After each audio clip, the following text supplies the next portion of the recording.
Okay, shalom. You know, I don't know if you guys have been watching my Facebook page, but I gave this class a new name. Thrones of Torah. New episodes. Every Wednesday night. Okay, so let's start off with the people who in their schus were able to do this. Tonight's learning is dedicated to the people and the city of Houston. May Hashem grant all those affected by the recent Hurricane Harvey a complete Yeshua and success. And sponsored by DJ Acquisitions, Yisachar Zvulun sponsorship for Refuah Shlema ben Nachum Mendel ben Sarah Batya and Devorah Fega Bat Rezel. Tonight's learning is dedicated to David ben Jody Yehudit, that Hashem should give him clarity and bring him back to the path of Torah, and for the Refuah Shlema ben Nachum Mendel ben Sarah Batya and Devorah Fega Bat Rezel. And I'd like to just post on rank here and also dedicate this class tonight to my grandfather, my paternal grandfather, whose yahrzeit is this Friday, the 9th of Elul, Harav Yoel ben Harav Yitzchak Meir HaKoyen. Okay, so let's get right into this. The fourth of the Ten Commandments commands us to sanctify the Shabbat. How do we sanctify the Shabbat? So we're taught. We sanctify it by Friday night making Kiddush. Kiddush means to sanctify. And there's also something else we do. We make the onset of Shabbat, we make Kiddush. And that sanctifies the going into Shabbat. Here begins Shabbat. But then the next night we make Havdalah, which is also part of sanctifying Shabbat. Havdalah means literally separate, making a separation. And in the Havdalah we say, Hamavdo ben Kodesh lechol, he who separates between holiness and mundane, ben Yom HaShvi l'sheshet yimei hamaseh, from the 7th day to the 6 days of creation, of action. So we have over here the Kiddush on the way in, sanctifying Shabbat, let's make it holy. But then we have the Havdalah, the separation, on the way out. Till now is holy, and now is no more holy. Now, interesting enough, we live in a generation which making Havdalah seems to be a great challenge, more so than making Kiddush. I don't mean just the mere physical fact that many traditional families will have a Friday night dinner where they make Kiddush, and those very same families, a lot of them don't have a Saturday night Havdalah service. That's not what I mean, just the physical part of it. I also mean it from the emotional paradigm. We are a generation that we're quick to embrace the pluralistic, all-encompassing, sanctify everyone, everyone's holy. We're not so quick to be able to define separation. That's more challenging for us. We talk about everyone in the tent. No one's going to tell anyone you don't belong in this tent. Because today we live in this mindset that anything less than pluralistic and all-inclusive is not godly and therefore very un-Jewish. So we really do live in a generation where the paradigm of this notion of making Havdalah, making a line in the sand and saying there's an inside, there's an outside, there's a holy and there's a not holy, that is very challenging to our generation. Nevertheless, I ask of you,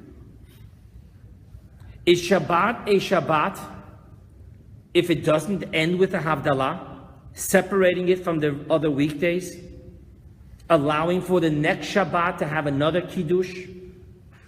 Let me ask you another question. Does a tent have any meaning or value if there's no inside the tent and outside the tent? So as much as we're going to be pluralistic and we're going to go ahead and say all-inclusive, but nevertheless, by mere definition, there is no meaning or value to something that doesn't have borders, that doesn't have definition. So what we're going to do tonight is we're going to explore, based on a teaching of the Rebbe delivered in 1966, on this Shabbat, on which there is a commandment in the Torah that says that it is prohibited to hook up a donkey and an ox to the same plow.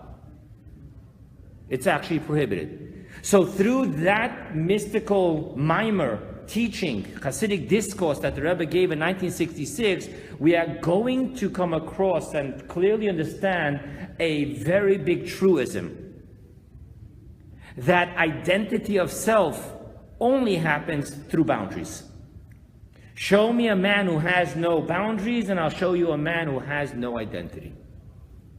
That's what we're going to explore tonight. Okay? So let's go further, and let's start with the introduction. The introduction is that, as I mentioned to you, there's a verse in this week's Torah portion that says, Lo sacharosh, you shall not plow with an ox and a donkey together. Let me just give you a very quick, very brief understanding of this category. So, in the Torah, this commandment happens to be one of 3 commandments of a category, which is prohibited mixtures. For example, there's something called kalayim. Kalayim is where you're prohibited to grow a grapevine and a wheat field together. There has to be a certain amount of distance and so forth and so on. So that's in agriculture of growing food. Then there's the mixture which is prohibited in your clothing. Wool and linen. Same category, shatnez. And then there's this category of the prohibition of mixing a donkey and an ox together to make them work together in plowing a field. Now, there are beautiful teachings which give very meaningful understanding and intentions of why it is prohibited to take the donkey and the ox and put them together. However, at large, I just want you to know that even though the Jews throughout the generations have always tried to find a physical, logical, humane lesson, nevertheless, we should know that this commandment in itself belongs to the part of the commandments which are called chukim, which are statutes. Of statutes, it is said, a decree I have decreed upon you, and you have no permission to question it. That's chukim. What we're going to do tonight is we're going to go ahead and have an understanding of the mystical dimensions. Mystically speaking, what is a donkey? What is an ox? And what is the prohibition of putting this ox and this donkey together? And most important in the world of Chabad, anyone who's listened to any talk of the Rebbe, you're going to always hear the Rebbe come to the conclusion, V'ha'maisa hu ha'ikar, the action is the most important, thus we need to learn a lesson in our day-to-day lives. I don't think anyone around the table is dealing in agriculture, and definitely not in the old-fashioned way of a plow pulled by animals. But the mitzvah is eternal, and the lesson is eternal. And if we understand that each and every one of us is a microscopic universe, within us there is the ox, there is the donkey, there is the field, there is the plowing that's necessary, and the prohibition that not to bring the ox and the donkey together when we do this. Okay? Now that we did that introduction, let us go into a list of mystical concepts we need to explore in order to understand this lecture. You paying attention? Oh, yeah. Okay. A, the mystical story of Dinah and Shechem. Very sad story. Shechem raped Dinah, later she wanted to marry him, and he wanted to marry her, and the whole story, we're going to take it from a mystical approach. It's right there in the Torah portion and the book of Genesis. The next thing we're going to have to understand is the holy ox and the unholy donkey. After that, we're going to understand the unholy ox, the unholy donkey, and the evil dog. You had no idea what you were coming to tonight. And now let's talk about another introduction is the power of the circumcision, and then the final concept before we wrap it all up and then bring it back home to us practically, we're going to talk about the holy donkey. Okay? So, let the amazement of Chassidus begin. Our sages tell us of an interesting conversation that took place between King Hamor and Jacob. Who was King Hamor? So it tells us. King Hamor was the father of this bandito, Shechem. And because Shechem was so precious to him, and Shechem said, I want her as my wife, so King Hamor went to ask Jacob, the father of Dinah, can I have your daughter's hand in marriage for my son? And he comes. And he asks. And Jacob doesn't answer. And Rashi, classic commentary, tells us that he decided he's going to wait for his sons to come back from their day at work in the field. No, they come back and they hear what happened and they are infuriated that their sister was raped. Jacob's family was untouchable. This was a breach. This was unthinkable that someone should rape one of their family. So Shimon and Levi, two of the brothers, they make a plan. They come to King Hamor and they say, listen, you know, as well, I don't know if we're going to call them Jews yet. There's an argument in Talmud who was the first Jew, Abraham or at Mount Sinai, but let's call them Hebrews. Avrohom Ivri. He told them that the Ivris in our family, uncircumcised males, is an abomination.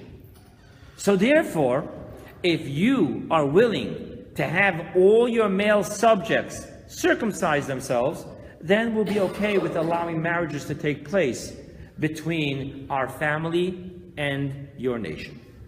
No, King Hamor goes home, Shechem is all excited, and he acts very hastily, immediately. He has all the males in his kingdom circumcise themselves at once. 3 days later, in the throes of great pain, and when the males were immobilized, Shimon and Levi took revenge for their sister's honor and killed out all the men in that entire kingdom. Jacob hears what his two sons did, and he gets very upset, and he tells them, you have ruined me. I stand for truth. You have done an act of deceit. And now they're all going to come, the repercussion, they're all going to come and then attack us. They answer back, Father, what do you expect from us? We should allow our sister to be treated like a harlot? Conversation ends, Jacob packs his bags, and they all continue their journey towards the father's house. This is the way the story is told in Genesis. Simple story, look it up in the verses. What does this have to do with our Torah portion, which happened 4 generations later from Jacob to Moses? Jacob's preparing the Jewish people to go into the land of Israel. In the land of Israel, for the first time, they're going to have laws of agriculture which didn't apply in the desert. Specifically, he tells them about the laws of the donkey and the ox. What does that have to do with this story? We're going to see. So here is an interesting concept. Our sages tell us, this is what our sages tell us, the Medrash. Our sages tell us that King Hamor said to Jacob, when he came to ask and propose the shidduch, and ask for Jacob's hand, his daughter's hand in marriage for his son, he said as follows, your grandfather Abraham was a prince. Now the word Nasi, which means a prince, is not just like a prince, the son of. A Nasi is a leader. A Nasi is also referred to as a king. So he said, your grandfather is a Nasi. He's a prince. I too am a prince, King Hamor. So this is a good shidduch. We call it yiches. Have your pedigree. Yaakov answers, not a prince is called he, Abraham, but an ox. As the verse says, when the 3 angels came, it says, and Abraham ran to the cattle. There's another verse in Proverbs that says, Rav tvot bekoach hashor, there is great produce, abundant produce, in the strength of an ox. My grandfather is an ox. Your name is Hamor. Hamor in Hebrew means donkey. It is prohibited for us to make a shidduch and to plow the field together between an ox and a donkey. Thus we now see the connection of what's going on here. Okay? So we need to understand what exactly is going on here. Let's move on to the second part of our concepts, the holy ox and the unholy donkey. Okay. So let's talk about this a little bit. Before we explore the holy ox and the unholy donkey, I want to give a brief introduction to the realm of holiness and the realm of unholy-ness. What is it? Avrohom is a perfect place to start giving a brief introduction. Avrohom in the works of Kabbalah is called Markava. What does a Markava mean in English? A chariot. Why is Abraham called a chariot? So we're taught that the secret behind this mystical name is that even though a chariot travels long and far, it is never to its own desired destination. The job of the chariot is to be absolutely transparent to the fulfillment of the will of the rider. And thus, when we talk about righteous people, holy righteous people, we refer to them in Kabbalah as Markava, a chariot to the supernal will of God. That's what we're talking about. You will find the same thing at the end of the Torah. There is 5 words that wraps up Moses' death and eulogy. And there died Moses, servant of God. We're at the end of Deuteronomy. We went through Exodus with all the miracles that happened with Moses. We went through Leviticus. We went through Numbers. We went through Deuteronomy. There was a lot that Moses accomplished. He left eternal legacies. Moshe Rabbeinu, our teacher. And that's all we have to say about him? Servant of God. You and I know Shemendriks, they get much longer eulogies. That's all God can afford in His Torah for Moses. What's the answer? The answer is that the ultimate definition of holiness is the transparency of one's own desires, one's own pleasure, one's own will, one's own paradigm, one's own feelings. That is the definition of a servant. In halacha, in Jewish law, we talk about that when a servant walks and finds himself a Rolex watch on the floor, when he picks it up, his hand is the hand of his master.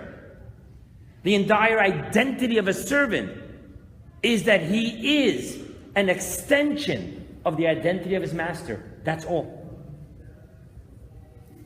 Thus, a true definition of a righteous person is precisely calling him a chariot and calling him a servant of God. I want to take it a step further. The only definition in Judaism that can exist in calling a person holy. How do we call a person holy? A person's holy? God's holy. What do you mean a person's holy? The only definition allowed in Judaism is we're saying that this person has refined his humility to the absolute percent where he is transparent. His way of thinking, his will, his feelings, his thought, his speech, his action is absolutely transparent to the will, the paradigm, the feelings, and the thought, speech, and actions of God. Otherwise, using the word holy is idolatry. What about I am holy, therefore you? You will be holy. What does that mean? Exactly. Say the verse. I am holy, therefore you will be holy. What it means is that the only way you can be holy is by getting your own egocentric identity out of the way and become transparent to me. For I am holy. And only through I am holy can you be holy. Precisely the point. The way it's explained in Kabbalah and Chassidus. The same thing applies when we talk about objects, situations, celestial beings, and spiritual realms. There is holy and there is unholy, and it all boils down to one thing: humility to the point of transparency. Now the question is, how can there be celestial beings that are unholy? How can there be spiritual realms that are unholy? How does that make sense? Mainly the physical. But spiritual, how do we have that? To understand this, I need to just give a quick, brief understanding on the dual process that God chose for creation. We have it in our sages, we have it in Chassidus, quoted very much in Tanya. There's face-to-face relationship and there's back-to-back relationship. What is the difference between a face-to-face relationship and a back-to-back relationship? More importantly, what is the difference of the creation that was created through the face-to-face process of creation and the creation that was brought into existence through the process of back-to-back creation? So to make it very brief, the difference in a face-to-face relationship is one gives himself, herself. Back-to-back relationship is one gives of themselves. Very different. Am I giving myself or am I giving of myself? Now, in classes, I would always give an example. I didn't put it in my notes, but I'll just say it quickly. We make a business deal, $10,000. I signed a contract. Foolishly, I didn't have my lawyer look it over, and the person literally took me for a ride. I'm gonna have to give this person $10,000. When I write out the check for $10,000, what am I actually doing to this person? I'm telling him, you and I have nothing together. We will never do business again. We work and operate on total different systems. And the only reason I'm giving you this money is not because I'm giving you anything, but all I have is my name. I signed on that. What is he saying when he gives him $10,000? You have nothing. Me. I'm giving you hard-earned $10,000, but me you don't have. Don't get this wrong. Now let's talk about this thing. This little 8-year-old finds out that mommy's birthday's coming up, and he's saving up his little pennies, goes into a store and tells the guy, I want you to know that my mommy's having a birthday. I want to buy my mommy perfume. He says, okay, what do you have? He pours all his coins, and he has over there $7.42. You understand what kind of perfume he's going to get? The mother will never wear that perfume. I mean, she'll wear it out of respect to him. But the mother puts that little bottle of perfume right there on her dress so she can see it. Why? Because she's not looking at her perfume. She's looking at her son. The difference of giving of self and giving self. In a face-to-face relationship, you're giving self. In a back-to-back relationship, you're giving of self, but not self. Thus, what happens in the creation process. In a face-to-face creationship where Hashem has given self, there is a transparency in that creation, which is very conscious of the Creator that put Himself into this creation. In a back-to-back relationship, that doesn't exist. In a back-to-back relationship, Hashem is created in a way where I am giving of myself, but not myself. Let's put this in again, not in my notes right now, but just quickly, I'm looking at your eyes, trying to gauge this. Evil exists for what reason? For freedom of choice. Does God want evil? Or God wants evil to exist for our growth and commitment? You understand that when God creates evil, He's not saying, oh yeah, Schenkeit, my pride and joy. I just need you for the sake of my children to be able to truly bond with me. I don't want you. I want what you offer. See what's going on here? So by very definition, that which is face to face is holy. That which is back to back will evolve into egocentric unholiness because there isn't the conscientiousness of the Creator within the creation. Okay?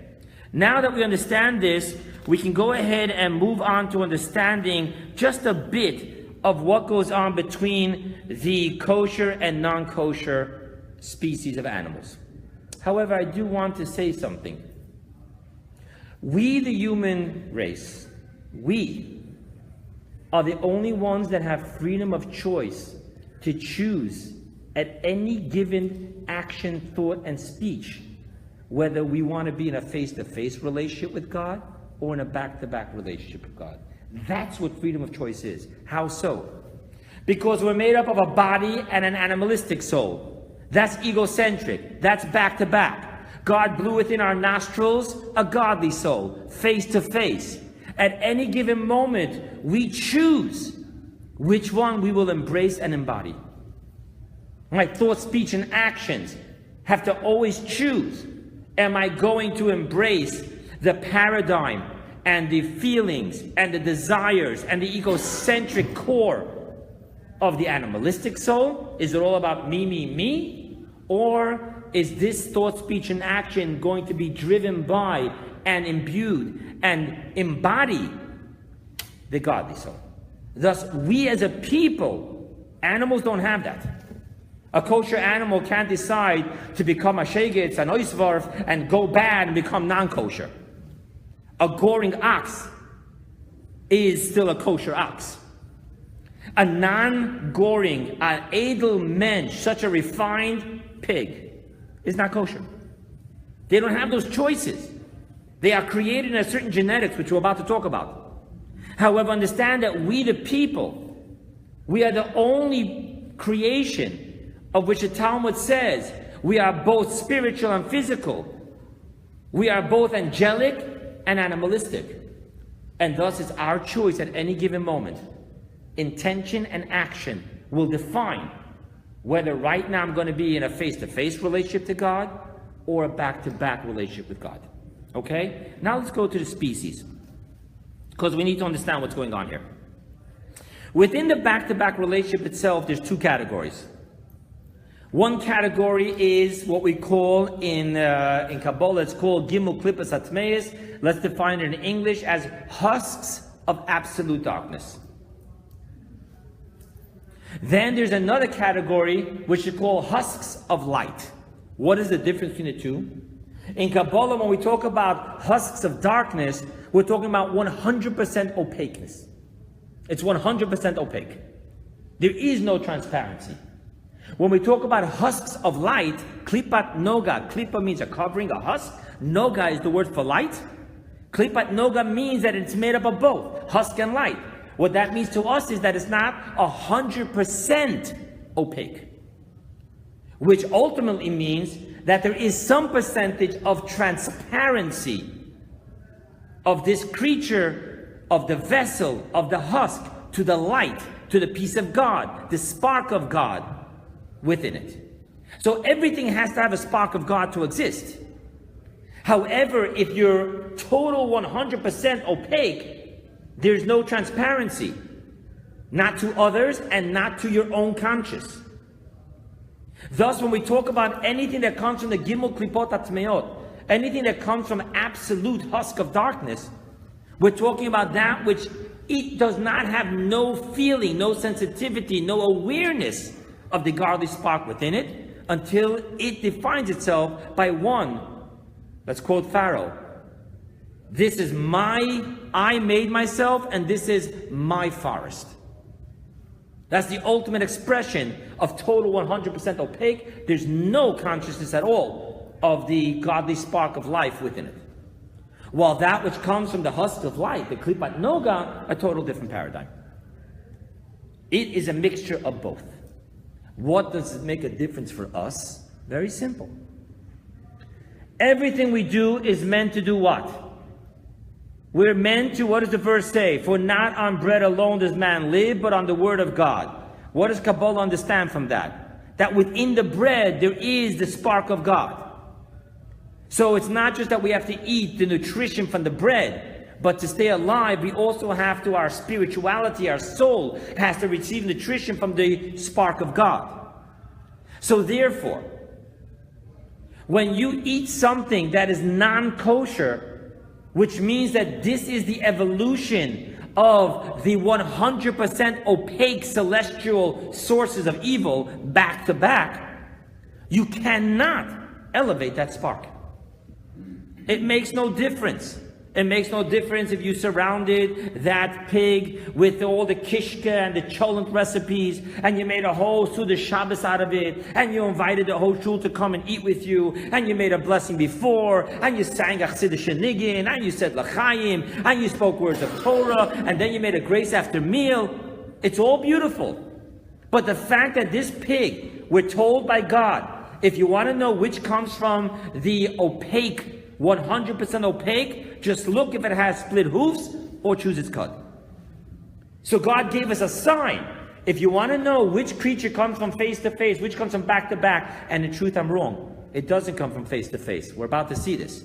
The question whether it comes from absolute husk of darkness or it comes from husk of light, just look at the signs I gave you. Fins and scales for the sea.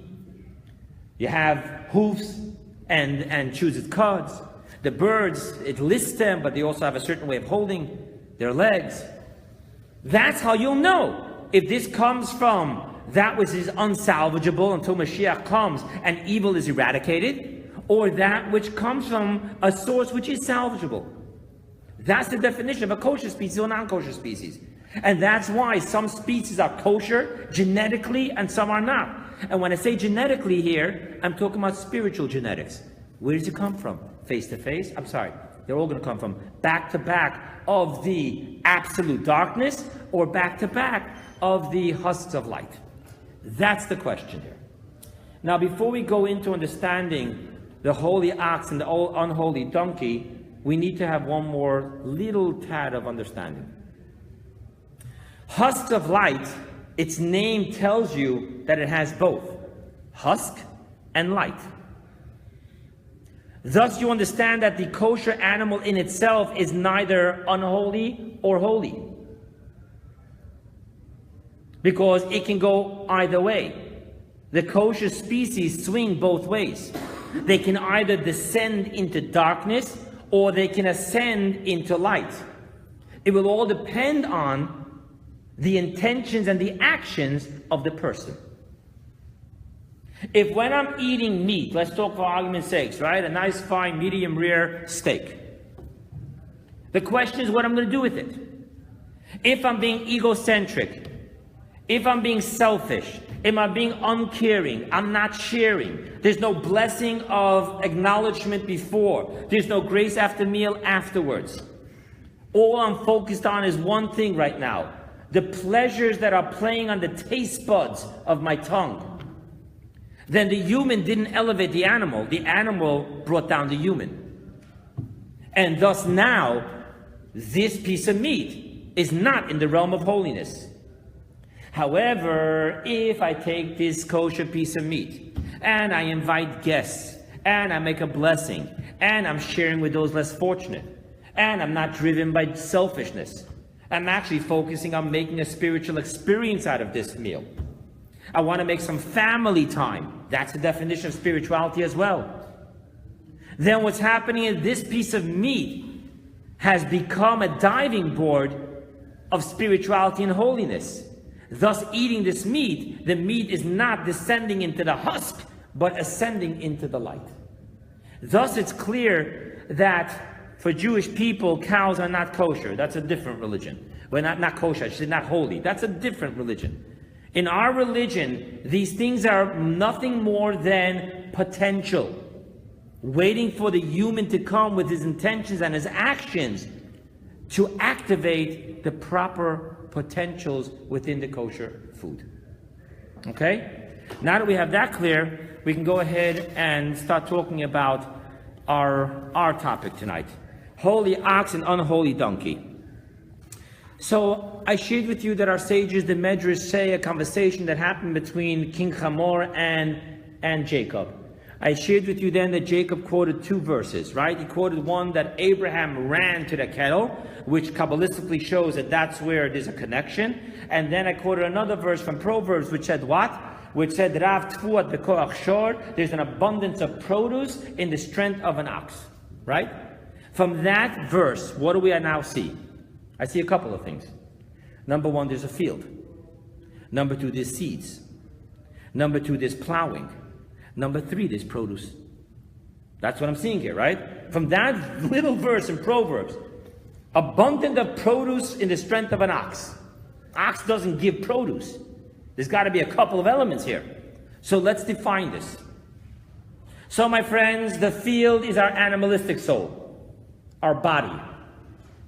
The seed is our godly soul, which is planted into the animalistic soul in order to bring produce.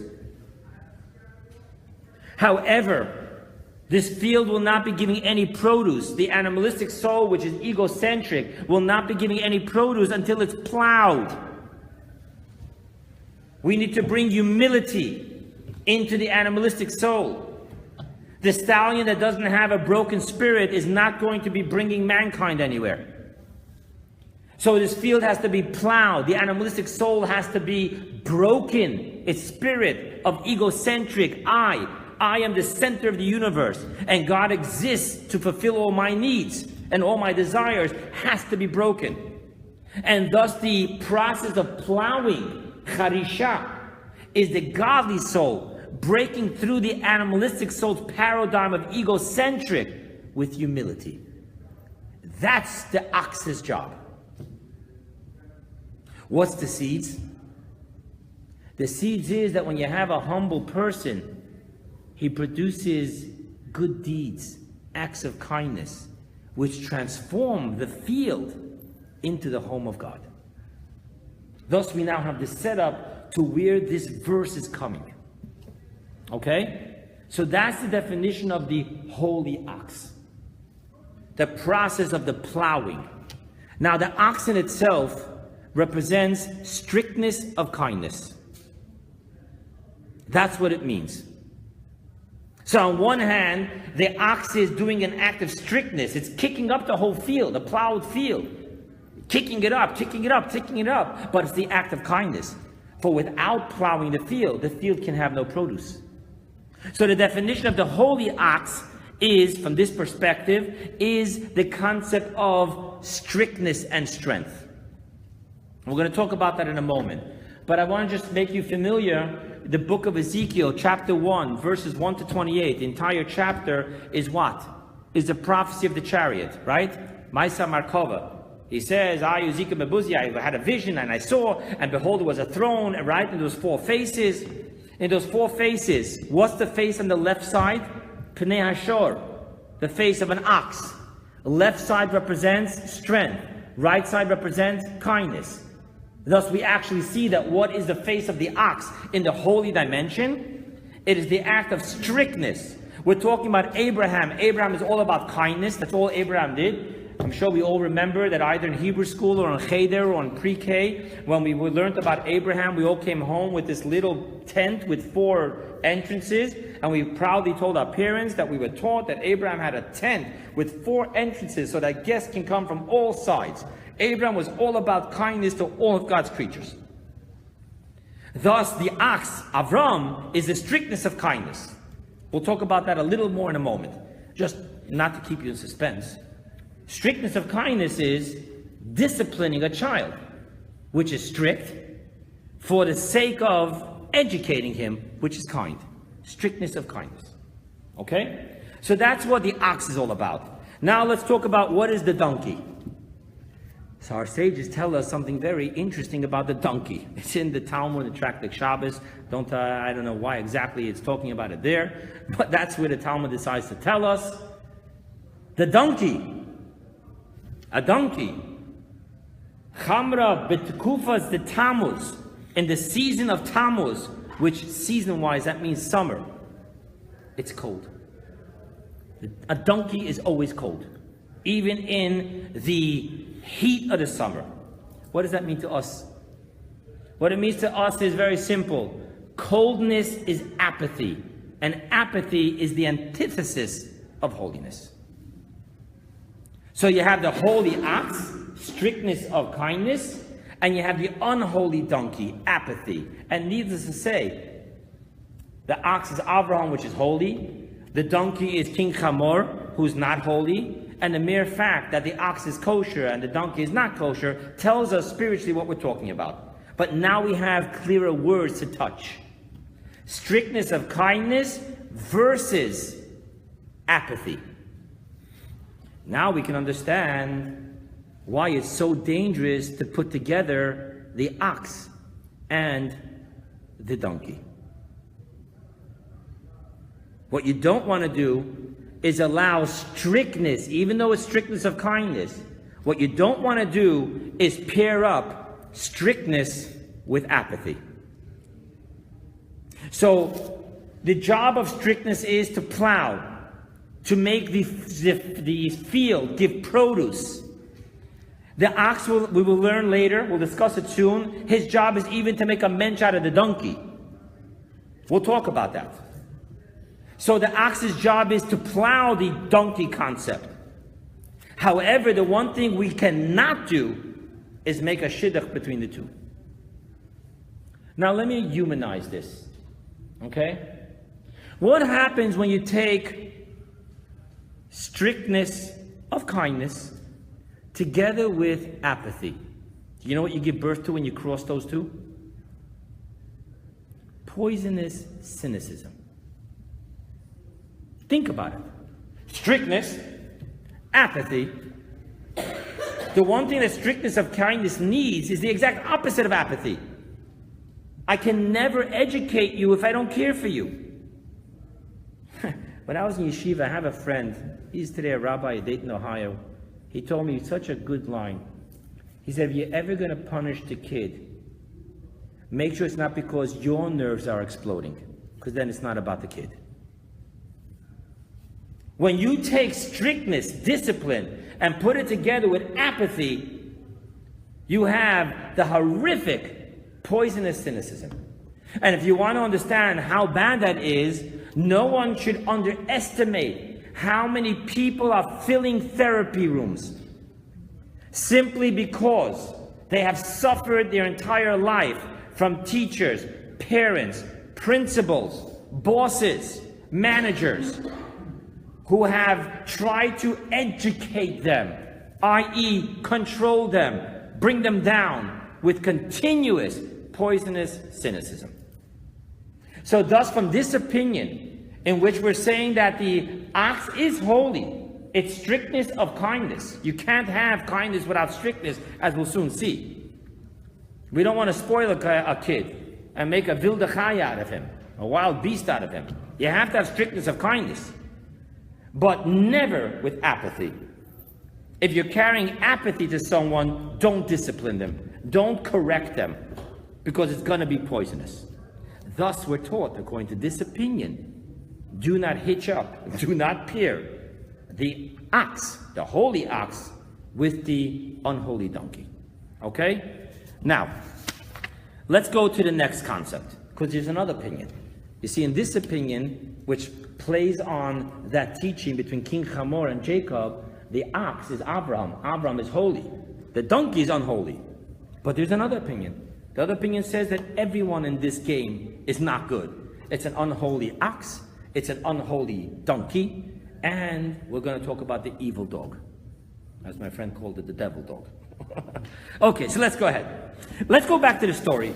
King Hamor and Jacob. Why did King Hamor want to make a shidduch with Jacob? Why? He's a prince. There are other kings. Why do you need to do this? Why didn't you just tell his son, are you kidding me? You raped a girl and you want me to talk a shidduch for you? Obviously something was driving him on a spiritual level. So to understand this, we need to understand a little bit of what's going on here. Okay? So, we said that the ox represents strictness of kindness, right? Now, the donkey is the opposite of the ox. Why is it the opposite of the ox? Because in Kabbalah we're taught that the donkey represents, in a spiritual level, it represents the waste of kindness. Waste.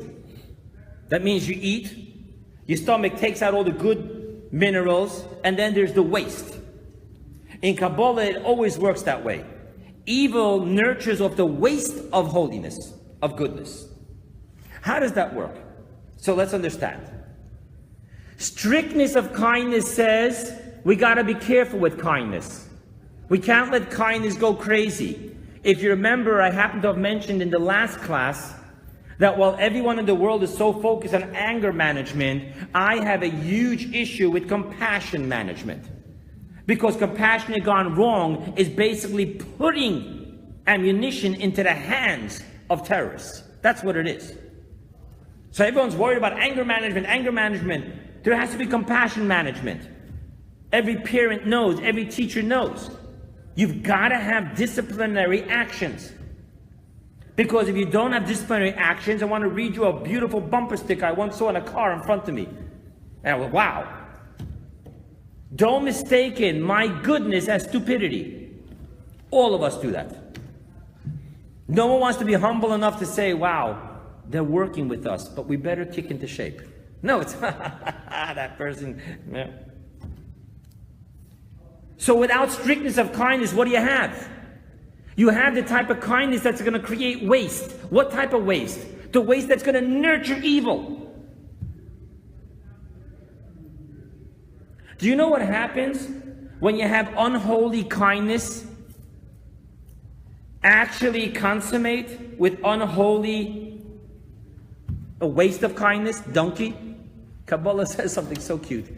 It says when you cross an ox, about this thing, when you cross an ox and a donkey, spiritually speaking, you give birth to a dog. You know what a dog is?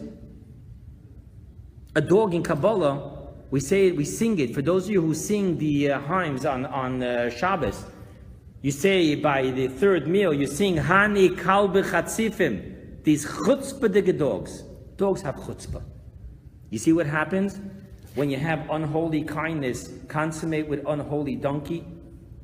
You're going to give birth to a dog. Do you know who Kabbalah says is the dog that's born from these two put together? Amalek. Who is Amalek? The ultimate definition of chutzpah. The whole world witnessed that there was 10 plagues. The whole world witnessed that there was a splitting of the sea. The whole world witnessed that the Jews are untouchable, which is the first nation that came out to the desert. They had no business with the Jews. The Jews weren't bothering them. They weren't heading to conquer them. Which was the nation that came to bark at the Jews was Amalek. That's what happens when you cross an unholy strictness and a waste of kindness. You give birth to the chutzpah de gedog. And thus, according to this interpretation, all the elements of the verse is telling you, if you have egocentric strictness, some of us do that. We have egocentric strictness. We're not strict out of love and caring. We're strict because we're just tough. That's our personality. That's our profile. That's egocentric. It's nothing to do with, I want to make a mensch out of you, so I have to punish you. No, I like it. I went into the police force because that's what I like. I'm going to walk out there with my ticket book, and I'm going to stop, and I'm going to this, I'm going to that. Some people have the personality. Then there are people who have the exact opposite personality. They're the waste of kindness. All loving. But didn't you see the kids standing on the table in the restaurant throwing food? That's not what to do with because we don't want to lose the kid. It's because of egocentric. We'll talk about that later. The person who can't say no is selfless, not by the far stretch of imagination. It's about themselves not being able to say no. So when you take egocentric strictness and you take egocentric kindness and you make a shidduch out of those two, Mazel Tov, we gave birth to a chutzpah de gedog. That's according to the second opinion of what's going on here.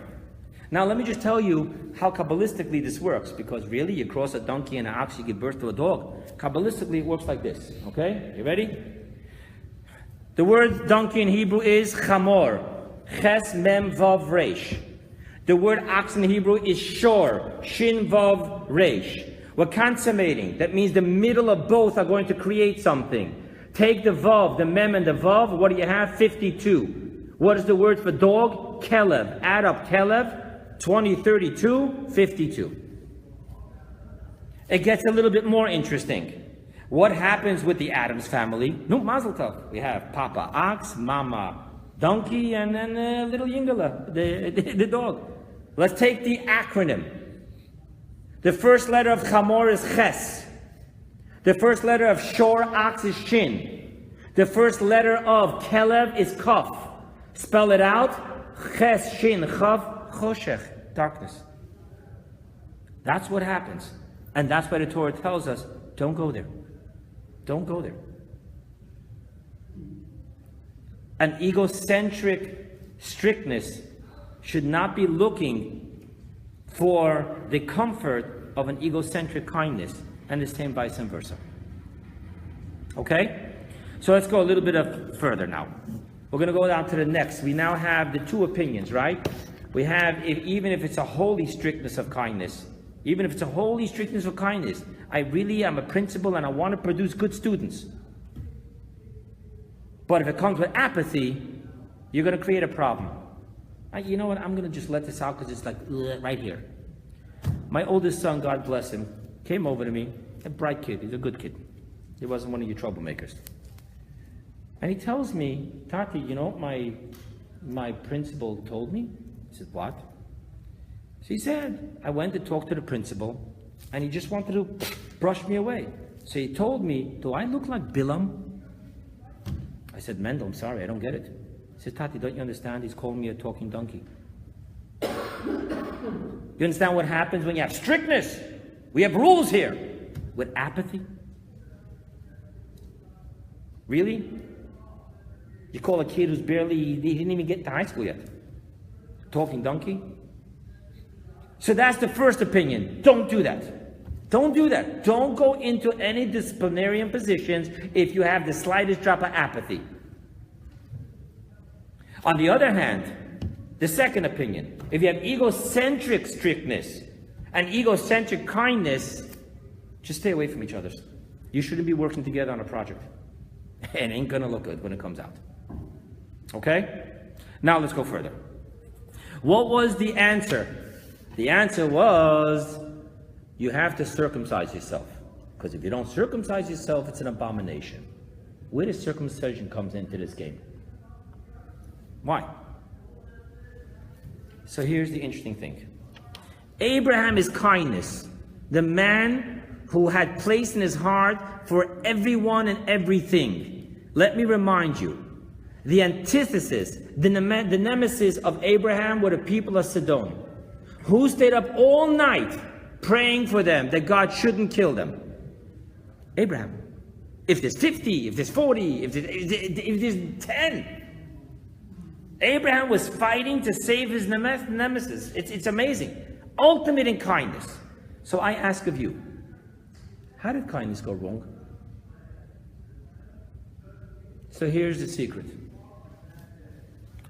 In Kabbalah, foreskin represents waste of kindness.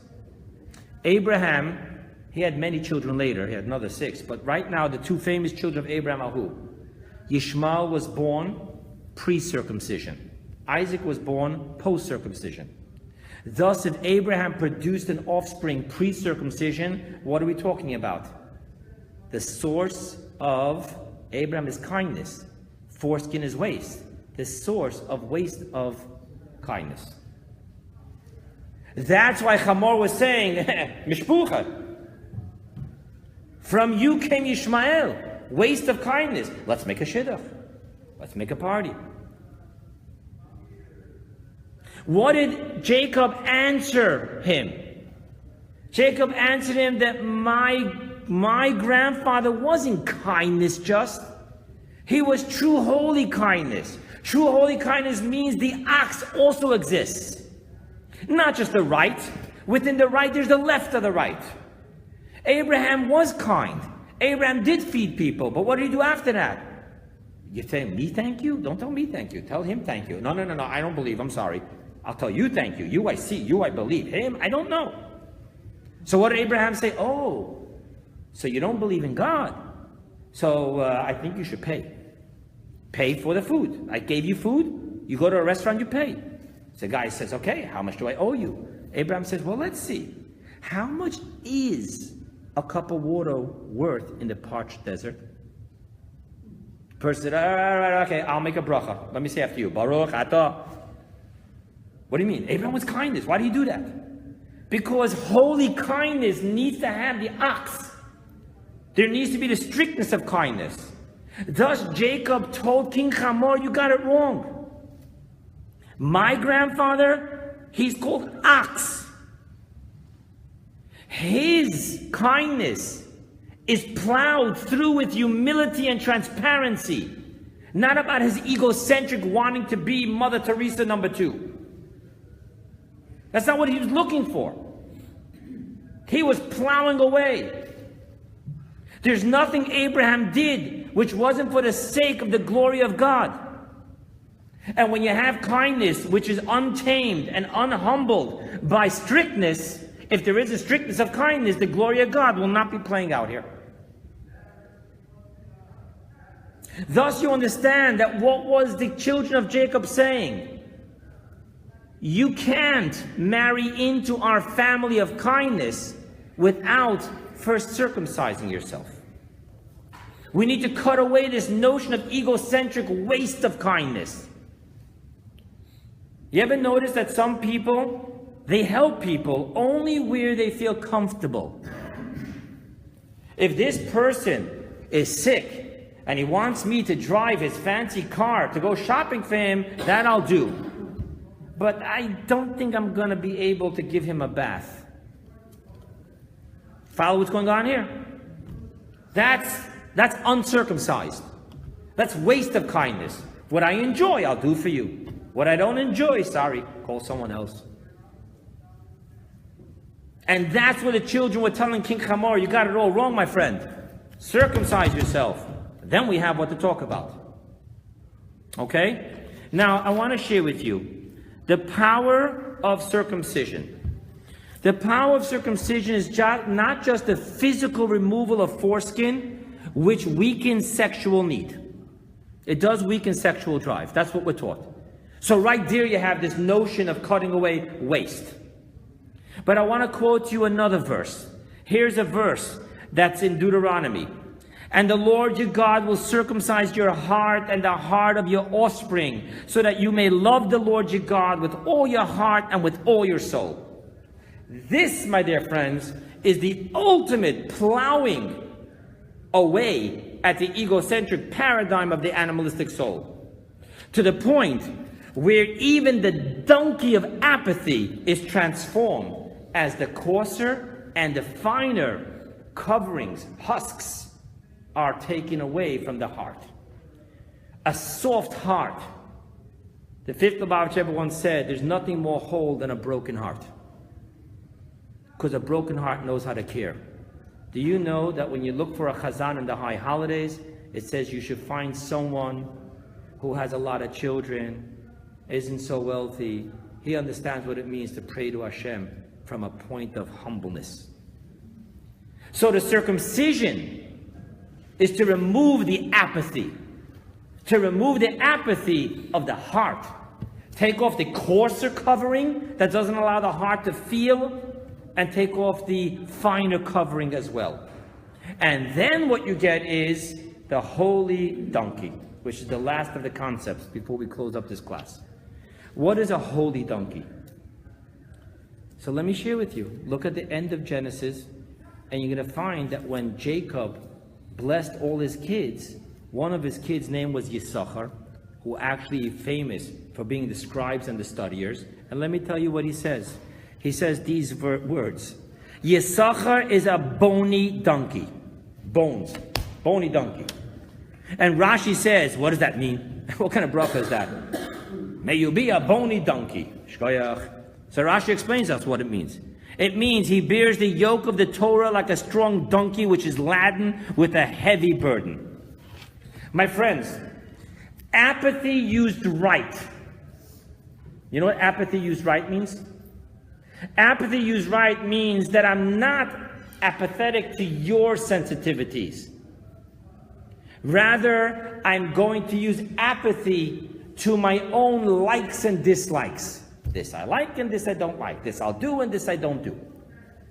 Apathy done right, when it's plowed through with the ox, when the godly soul brings transparency and plows away at the ego, Even the donkey, apathy, turns into the blessing of obedience.